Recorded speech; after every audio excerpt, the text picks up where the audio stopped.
संक्रांतीचं वाण. मकर संक्रांतीच्या दिवशी धनुर्मास धुंधुरमास संपतो.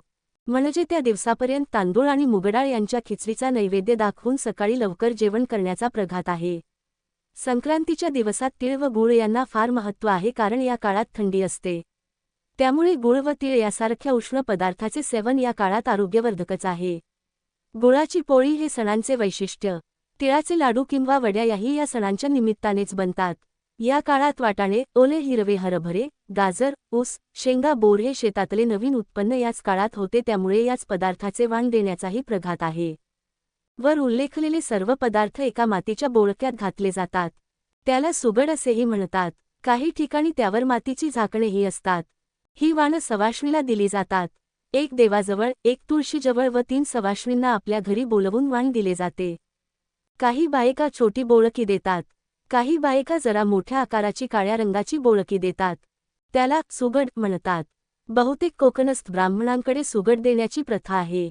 लग्नानंतरची पहिली 5 वर्षे महिला पाटावरची वाण देतात.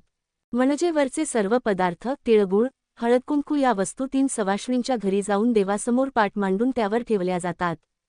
या काळात संक्रांतीपासून रथसप्तमीपर्यंत बायका हळदी कुंकवाचे कार्यक्रम करतात. त्यावेळी एकमेकींना वस्तू दिल्या जातात. पूर्वी काही ठिकाणी सोर्ट करत असत. सोर्टमध्ये वेगवेगळ्या प्रकारच्या वस्तू मांडून ठेवतात व समोरच्या वाडग्यातील चिठ्ठ्यांमधून एक चिठ्ठी निवडून त्यात असलेली वस्तू त्या सवाष्णीला कुंकू लावून देतात.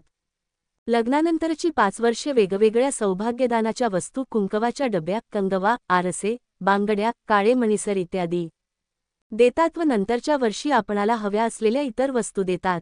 लग्नानंतर येणारी संक्रांत नवीन सुनेच्या कोडकौतुकाची असते.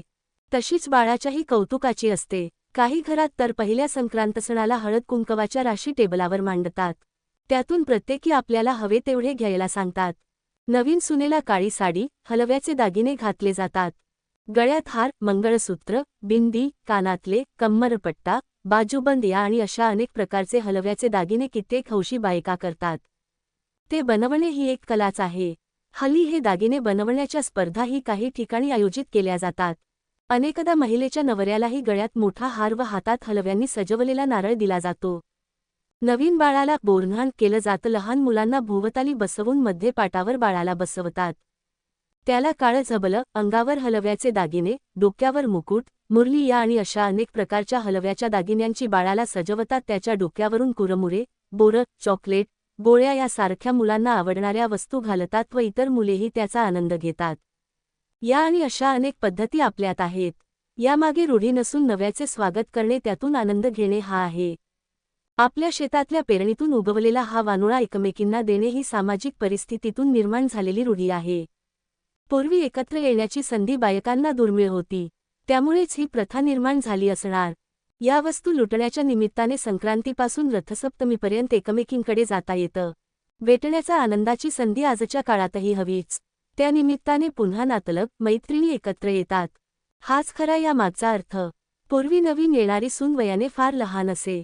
त्यामुळे या सारख्या कौतुक सोहळ्यातून तिचे कौतुक तर व्हायचेच, पण ती तिच्या नवथर वयाप्रमाणे आवडणाऱ्या वस्तूही एकमेकांना दिल्या जायच्या.